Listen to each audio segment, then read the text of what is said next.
સુરેન્દ્રનગરના થાન તાલુકામાં તરણેતર મેળાનો આજથી પ્રારંભ થશે। કેબિનેટ મંત્રી મુળુભાઈ બેરા અને કુંવરજી બાવળિયાની ઉપસ્થિતિમાં તરણેતર લોકમેળાનો શુભારંભ કરવામાં આવશે। આ મેળામાં જુદી જુદી સ્પર્ધાઓનું પણ આયોજન કરવામાં આવ્યું છે, જે પણ આજથી જ શરૂ થશે। તરણેતરના મેળામાં મોટી સંખ્યામાં લોકો ઉમટી પડશે, જેથી પ્રશાસને પણ પૂરતી વ્યવસ્થા કરી। 1990 સાલથી અમે આજે આ 2024 થઈ એમાં મારા પપ્પાના અમારા કારીગરોના સાથ સહકારથી 18 ધજા સુધી મારા પપ્પાએ હેલ્પ કરી હતી। કારીગરો 18 ધજા પછી અત્યારે પરંપરાગત રીતે અમારી આ બીજી પેઢીમાં હું છું। મારું નામ કેયુર છે। એ પછી અમે દર વર્ષે અલગ અલગ ડિઝાઇનમાં ધજા બનાવીને અમે ફાળિયાદ નિર્મળાબાના હસ્તે અર્પણ કરીએ છીએ। અને આ ધજાની હાઈટ 6 ફૂટ છે, 52 ગજ, 36 મીટર, 1404 ઇંચ।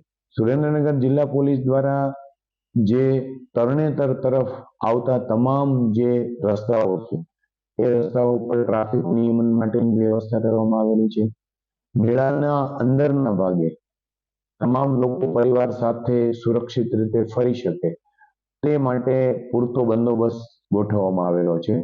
મંદિર પરિસરની અંદર પણ કોઈ પણ ભીડભાડ વગર મહિલા અને પુરુષો અલગ અલગ દ્વારથી પ્રવેશ કરી અને દર્શન કરે એ પ્રકારની વ્યવસ્થા કરવામાં આવેલી છે। ઓવરઓલ 2500 જેટલા પોલીસ કર્મચારીઓ અને 100 થી વધુ અધિકારીઓ છે આ મેળામાં ડિપ્લોય કરવામાં આવેલા છે।